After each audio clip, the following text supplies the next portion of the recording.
When a parcel was fished from the River Thames in the spring of 1896, no one expected what was inside. Wrapped in brown paper, tied with white tape, and weighted with a brick, was the tiny body of a baby girl. The discovery would set detectives on the trail of a woman once known as kind, gentle, and even motherly, a trained nurse and midwife who dedicated her life to caring for others. Her name was Amelia Dyer. But when detectives finally stepped inside her home, they came face to face with an overpowering stench of decay. They also stumbled upon piles of baby clothes, adoption letters, and white tape. It was clear something unspeakable had happened there. Who was Amelia Dyer? Was she a troubled woman lost to madness? Or was she one of the most prolific murderers in British history?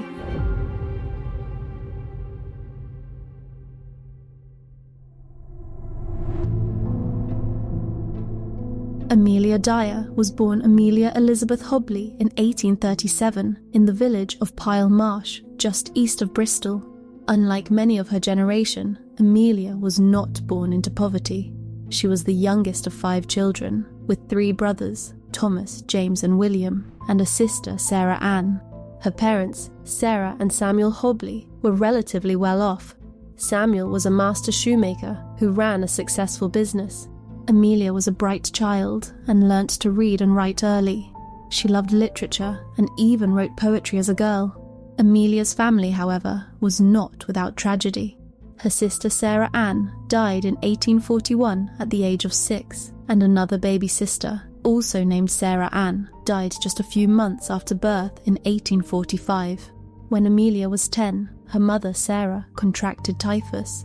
The illness left her mother unstable and abusive, prone to violent fits of rage. Amelia was forced to care for her mother during these episodes, witnessing her gradual descent into madness until her death in 1848. Later researchers suggested that this experience deeply affected Amelia, giving her an intimate understanding of what it looked like when someone lost their mind to illness. After her mother's death, Amelia was sent to Bristol to live with an aunt. There she began an apprenticeship with a corset maker. Her father, Samuel, died in 1859, leaving the family business to her eldest brother, Thomas. By 1861, Amelia, then 24, had become estranged from her brothers and moved into lodgings on Trinity Street in Bristol. That same year, she met George Thomas, a 59-year-old man. They married soon after, both lying about their ages on the marriage certificate to reduce the gap. George claimed to be 48, and Amelia added 6 years to make herself 30. She became Amelia Thomas. Amelia and George had one daughter, Ellen Thomas. After her marriage, Amelia trained as a nurse, a demanding but respectable profession in Victorian England. Nursing also allowed her to develop useful medical skills, and she later trained as a midwife. It was during this time that she met Ellen Dane, a midwife who introduced her to a dark and profitable trade, baby farming.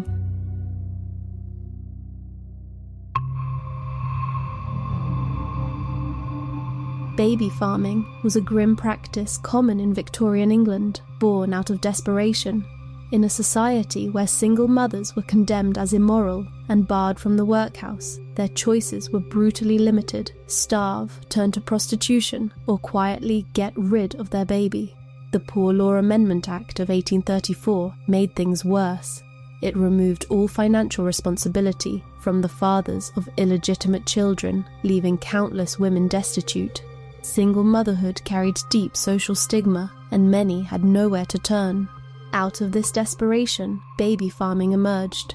Individuals who, for a fee, promised to take unwanted infants and either foster or adopt them. Some operations took in pregnant women, housed them until they gave birth, and then kept their babies as nurse children. Fees varied dramatically. A wealthy family looking to conceal a scandal might pay £80 to make the problem disappear, or £50 if the father wanted to hush up his involvement. But for most impoverished young women, the going rate was around £5.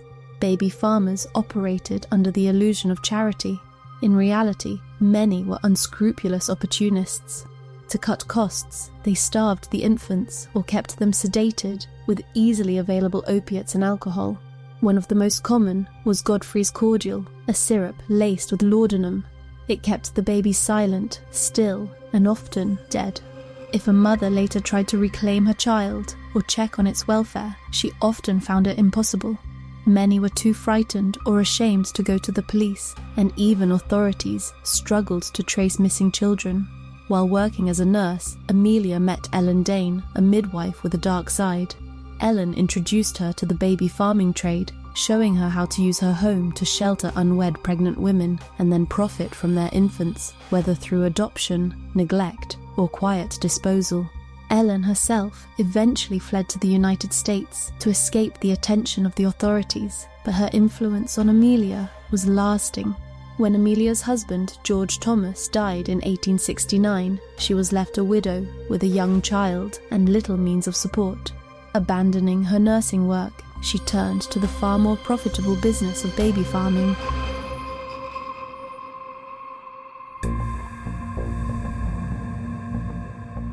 By the late 1860s, Amelia opened her first house of confinement in the Bristol suburb of Totterdown. There, she charged unmarried women to stay when their pregnancies could no longer be hidden. Some of these desperate mothers even asked that their babies be stifled at birth, a horrific request that often went unnoticed by Victorian coroners, who were unable to distinguish suffocation from stillbirth. Amelia also began fostering infants for a weekly fee, but she soon realized there was far more money to be made if she cut her costs. At first, Amelia let the infants perish slowly through neglect and starvation. Later, she began using laudanum lace syrups such as Mother's Friend, a liquid opiate known as the quietness because it dulled hunger and stopped their cries. This sedated them and killed them more quickly. Eventually, she turned to faster, more direct methods, strangling the babies soon after taking them in. Many were dead within days, sometimes within hours. Amelia advertised her services in local newspapers, posing as a respectable, childless woman eager to adopt. One of her ads read, "Married couple wish to adopt child, good country home, premium required, very small." This was all a lie, of course. Amelia constantly changed her name and address, making it impossible for mothers to trace her and to be reunited with their child. She travelled widely, moving between homes in Bristol, Reading, Liverpool and Plymouth, charging anywhere from £10 to £80, roughly £1,000 to £8,000 in today's money. Women who answered the ads would hand over a parcel of baby clothes, around £10 in cash, and their infant. They never saw their child again. Victorian England's tragically high infant mortality rates worked in Amelia's favour. Early deaths were common and rarely investigated, allowing her to operate for years without detection. In 1872, she married William Dyer, a brewer's labourer from Bristol. The couple had 2 children, Mary Ann, known as Polly, and William Samuel. Before long, Amelia left William, continuing her deadly work under his surname, the name she would carry into infamy.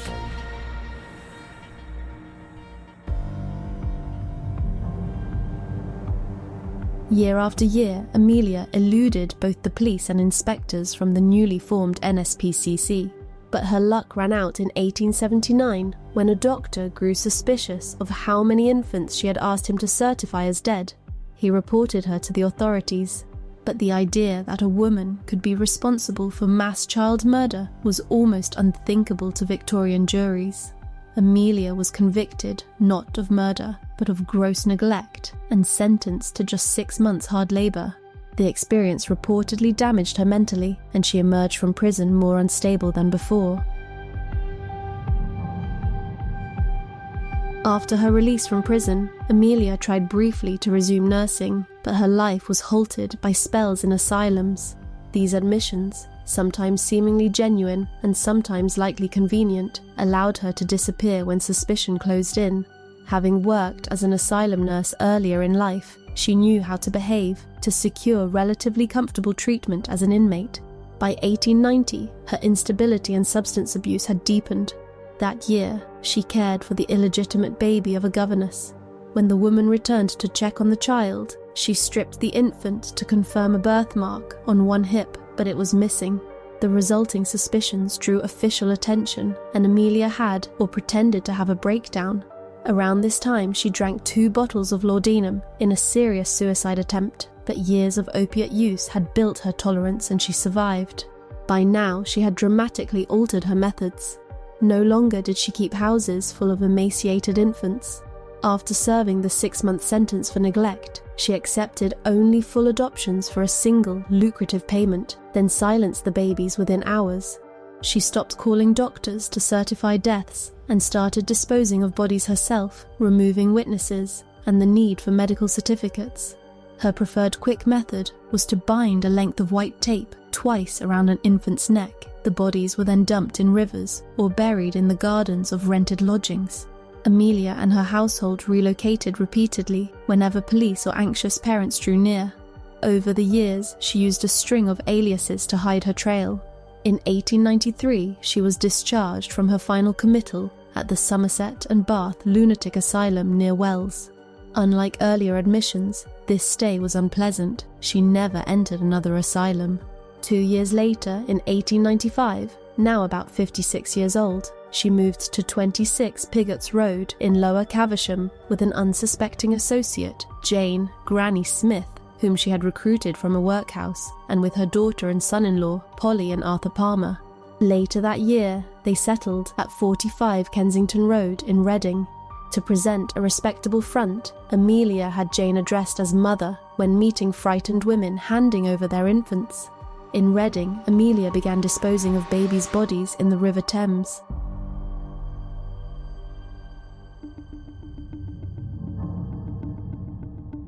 Unknown to Amelia, on March 30th, 1896, a bargeman piloting a cargo boat up the River Thames at Reading spotted a brown paper parcel floating in the shallows near the bank. Curious, he hooked it from the water. When he tugged at one end, a small leg and a tiny human foot slipped into view. Detective Constable James Anderson examined the parcel. It had been wrapped in brown paper and tied with white tape. Inside, swaddled in layers of linen and newspaper, lay the partially decomposed body of a baby girl. Around her neck was a length of white tape tied twice with a knot beneath the left ear. The packaging bore a Midland Railway stamp dated October 24th, 1895, and a label marked Bristol Temple Mead Station. Forensic examination revealed faint handwriting, the name Mrs. Thomas, and an address, 26 Pigott's Road, Lower Caversham. It was one of Amelia's former addresses, using her old married name. The baby was identified as Helena Fry, aged around 15 months, the illegitimate daughter of Mary Fry, a servant from Bristol and a local merchant. Mary had handed her child to Amelia at Temple Mead Station on March 5, 1896. That evening, Amelia returned home carrying only a brown paper parcel. She hid it in her house for 3 weeks, until the stench of decomposition became unbearable. Pretending to go to the pawn shop, she carried the bundle to the river and threw it in. It resurfaced as it had poorly been weighed down with a brick. The grisly discovery alarmed the police. However, when they arrived at the home in Lower Caversham, Amelia was nowhere to be found. She had already moved on from that address and was now living just down the road at 45 Kensington Road, Reading. But by now, they knew who they were looking for, and it was only a matter of time before they would find Amelia Dyer, and neighbours told them exactly where they could find her.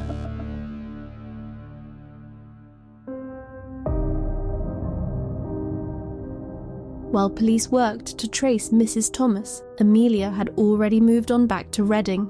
Meanwhile, a few months prior to baby Helena being found, in January 1896, Evelina Marmon, a 25-year-old barmaid from Cheltenham, gave birth to an illegitimate daughter, Doris. Evelina loved her baby, but knew she couldn't raise her alone. Hoping to return to work and one day reclaim her child, she placed an advert in the Bristol Times and Mirror that read, "Wanted, respectable woman to take young child." By cruel coincidence, just beneath her notice ran another. Married couple with no family would adopt healthy child, nice country home, terms £10. This came from a woman calling herself Mrs. Harding, one of Amelia's many aliases, and so Evelina reached out. From an address on Oxford Road in Reading, Mrs. Harding wrote warmly, "I should be glad to have a dear little baby girl, one I could bring up and call my own. First, I must tell you, we are plain, homely people. in fairly good circumstances. We live in our own house. I have a good and comfortable home. We are out in the country, and sometimes I am alone a good deal. I do not want a child for money's sake, but for company and home comfort. Myself and my husband are dearly fond of children. I have no child of my own. A child with me will have a good home and a mother's love and care. We belong to the Church of England. Although I want to bring the child up as my own, I should not mind the mother or any other person coming to see the child at any time. It would be a satisfaction to see and know the child was getting on all right. I only hope we can come to terms. Their correspondence continued for several days, with Amelia writing warmly about how much she liked the baby's name. Reassured by the tone of the letters, Evelina asked if she could pay a small weekly fee instead of a full adoption payment, but Mrs. Harding insisted on a one-off sum of £10, a considerable amount for Evelina. Desperate, she agreed, and the two arranged to meet. The day after baby Helena had been found, unbeknown to Amelia, on March 31st, 1896, Amelia arrived in Cheltenham, dressed respectably, carrying a shawl for the baby and projecting warmth and kindness. Evelina was surprised by her age and heavy build, but trusted her sincerity. She handed over her daughter a small box of clothes and the £10 fee. Still distressed at having to give up care for her daughter, Evelina accompanied Amelia to Cheltenham station and then on to Gloucester. Evelina stood on the platform, weeping as the train pulled away, taking her child into the care of a woman she would never see again. Evelina soon received a letter from Mrs. Harding assuring her that all was well. When Evelina replied, no answer came.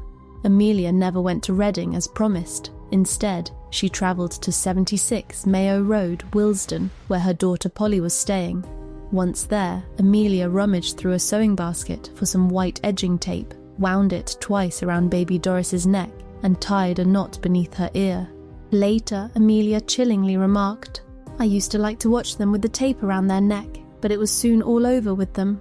Allegedly together, Amelia and Polly wrapped the small body in a napkin. They kept some of Doris's clothes and pawned the rest. Amelia paid the landlady rent and even gave her a pair of the child's boots as a gift for her daughter. The very next day, April 1st, 1896, another baby, Harry Simmons, aged 13 months, was brought to Mayo Road.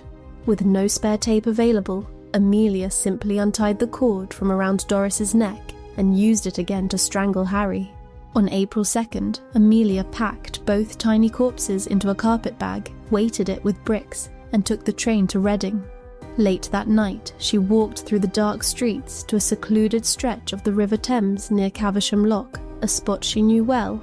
There, she forced the heavy bag through the iron railings and listened as it hit the water below. As she turned to leave, a man passed by and called out, "Good night."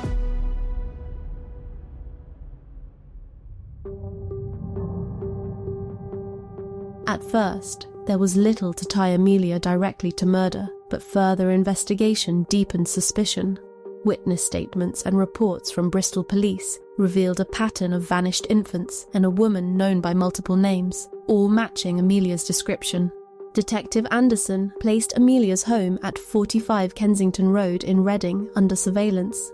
Intelligence suggested she would flee if she sensed danger, so they arranged a sting operation, using a young woman as a decoy client, posing as a mother seeking help with an unwanted baby. Amelia was expecting her new client, but instead, she opened her door on April 3rd, Good Friday, to find detectives waiting. Police entered the house and were met by an overwhelming stench of decomposition.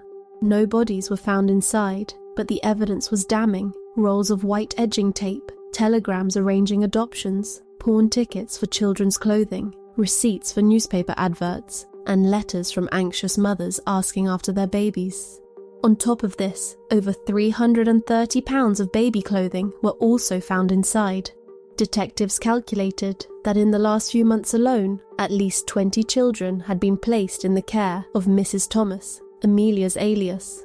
She had already been preparing to move again, this time to Somerset. On April 4th, Amelia was formally arrested and charged with murder.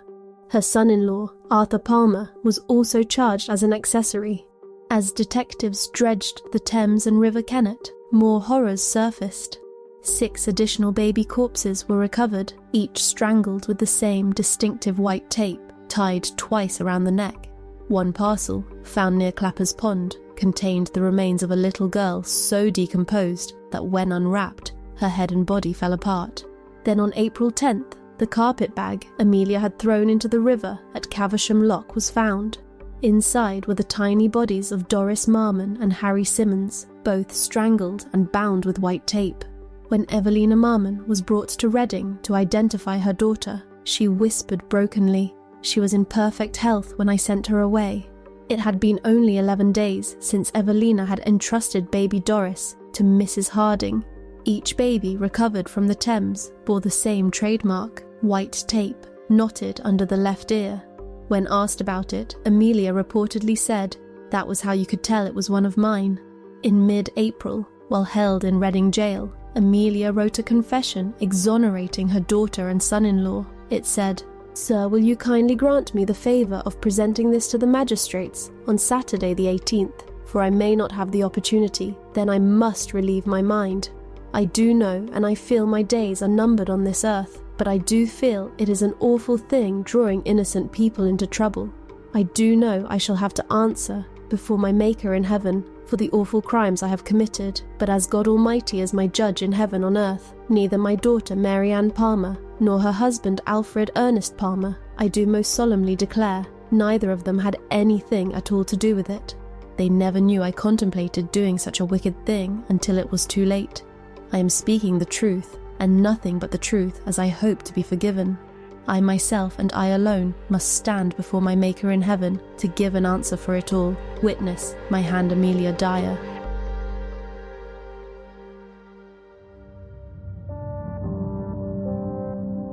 While awaiting trial, Amelia Dyer made 2 attempts to take her own life. Both failed.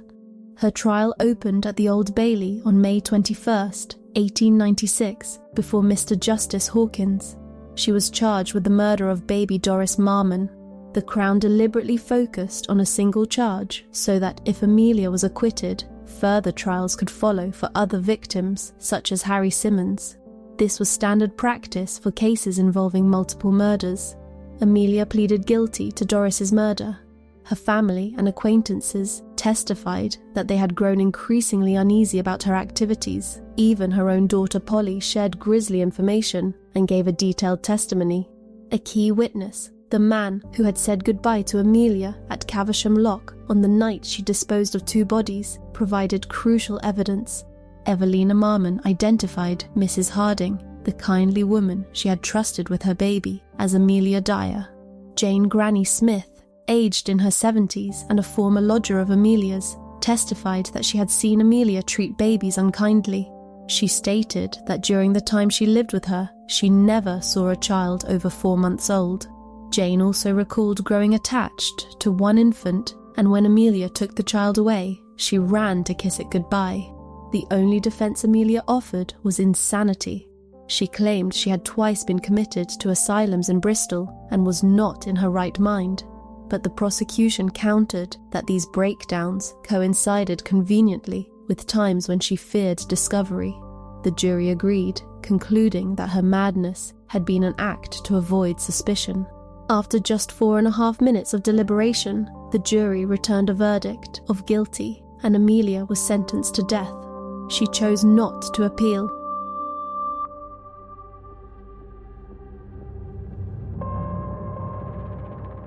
In her 3 weeks on death row at Newgate Prison, Amelia filled 5 exercise books with what she called her last true and only confession. When visited by the prison chaplain the night before her execution, he asked if she had anything to confess. She handed him the notebooks and said, "Isn't this enough?" Her conduct in prison was filled with hymn singing, sermonizing to other inmates, and constant talk of forgiveness. Her defense had cited these behaviors as evidence of instability, but to the end, she remained lucid and controlled. She even wrote her own religious verses, one of which survives. It says, "By nature, Lord, I know with grief, I am a poor fallen leaf, shriveled and dry, near unto death, driven with sin, as with a breath. But if by grace I am made new, washed in the blood of Jesus too, like to a lily I shall stand, spotless and pure at his right hand. She signed the poem with "Mother." Strangely, Amelia was subpoenaed to appear as a witness in her daughter Polly's pending trial for murder, set for a week after her own execution. But the court ruled that legally, a condemned woman was already considered dead, and her evidence would therefore be inadmissible. Her execution date stood. Although it was never made fully clear when Amelia's daughter Polly was formally charged, on the eve of Amelia's execution, she was informed that the charges against Polly had been dropped. In a rare act of compassion, authorities moved her from Newgate for several hours so that she would not have to hear the gallows at work the day before her own death.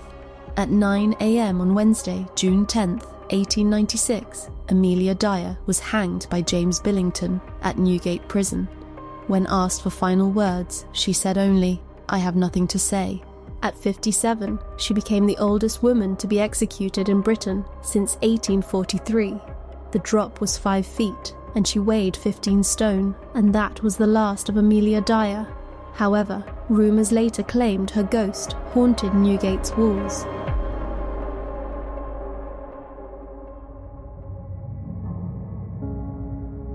The true scale of Amelia Dyer's crimes will never be known. At her most active, eyewitnesses claimed they saw as many as 6 babies a day being carried into her home, and none ever seen leaving. Historian Miss Buckley said, given that Dyer practiced as a baby farmer for some 30 years, it is likely that she was responsible for the deaths of hundreds of children. In just 9 months living in Caversham, Reading police found evidence that Amelia had cared for at least 15 infants in that short time alone. Even a conservative estimate of 10 deaths a year would suggest over 300 murders across 3 decades. However, in total, only 3 of her victims were ever positively identified: Doris Marmon, Harry Simmons, and Helena Fry. 6 years after her execution, in 1902, 5 more skeletons of young children were discovered buried in the garden of a house in Fishponds, Bristol, a property that had been occupied by Amelia Dyer for 12 months. Her former home at 45 Kensington Road was later sold at auction for £7.15, the equivalent of about 23 days' wages in Victorian England during the 1890s, or roughly £635 in modern terms. Her crimes horrified Victorian Britain. The notion of a woman, a mother, killing babies was almost beyond comprehension. One investigator wrote, "That a man should kill a child is appalling. That a woman should kill a child is unthinkable." But Amelia's story was about more than murder. Her case exposed the brutal underworld of baby farming, where desperate, impoverished women gave up their children under the illusion of compassion and secrecy. Dr. Beyer, a historian of social reform, explained, "The Dyer case brought to light the otherwise repressed but widespread practice of baby farming and revealed the horrors and inhumanity of this trade. The case gave weight to the newly formed NSPCC and prompted Parliament to tighten adoption and childcare laws. The Infant Life Protection Act of 1897 gave local authorities the power to register and inspect anyone caring for multiple infants. Later reforms, including the Children's Act of 1908, laid the groundwork for the modern child protection system. Despite her execution, the trade did not end overnight. 2 years later, railway workers in Newton Abbot, Devon, found a small parcel left on a train. Inside was a 3-week-old girl, cold and wet but still alive. She had been handed over for £12 to a Mrs. Stewart. Mrs. Stewart was believed by some to have been Polly, Amelia's daughter. Years later, a piece of evidence that helped convict her, the brown paper wrapping, string, and white edging tape used to bind baby Helena Fry's body, was rediscovered in the loft of the great-great-grandson of Detective Constable James Anderson, the man who arrested her. Came across here and uncovered this bag. When I found out that my great-great-grandfather was the detective that arrested Amelia Dyer, we put 2 and 2 together, realised what a sort of grisly thing we had up in the loft. It had sat untouched since 1896 and was later donated to a museum in Berkshire. The packaging that was used to wrap Helena Fry, if you open it up, you can actually see the address at which Dyer was residing at one point, which is in Pickett's Road in Lower Caversham. In addition to this, we've got some newspaper which was used, so I believe this was probably come after the murder. This is dated the 28th of May, 1896, and I believe it's from the Western Times. I can't be 100% sure on that though. This here is some parcel string which was used to secure the packaging, and we also have here a evidence tag. As DC Anderson, Detective Constable Anderson, we've had to have produced this as evidence within court. We also have the white edging tape that was used to murder Helena Fry with. Amelia's case became infamous, inspiring newspaper ballads and public outrage, and cementing her place as one of Britain's most prolific killers. She was dubbed the Ogress of Reading, a name that haunted the area for years. Because she was a murderer alive at the time of the Jack the Ripper killings, some have suggested that Amelia Dyer may have even been Jack the Ripper. There is, however, no evidence to connect her to the Jack the Ripper murders. All in all, the victims in this story, like so many in cases of cruelty and desperation, were overshadowed by the woman who took their lives. They were poor, helpless babies who never had a chance to grow, to play, to live. And their mothers were victims too, women shamed by society, abandoned by the men who fathered their children, and left with nowhere to turn. Most handed over their babies not out of neglect, but out of love, believing they were giving them a better life. The carvings in the handrail of Clapper's Footbridge in Reading still stand as a quiet memorial, a simple act of grief for the countless innocent lives lost to Amelia Dyer's hands. And as always, rest in peace to all the babies who lost their lives. Thanks so much for listening to True Crime with Ellie Mack, with me, Ellie Mack. And a special thanks to our members who you see on screen now. Your support means so much and really helps keep the channel going. If you're watching on YouTube, please subscribe to the channel and like the video. And if you're listening on Spotify, Apple Podcasts, or anywhere else, a rating and a follow really help the show grow. See you next time.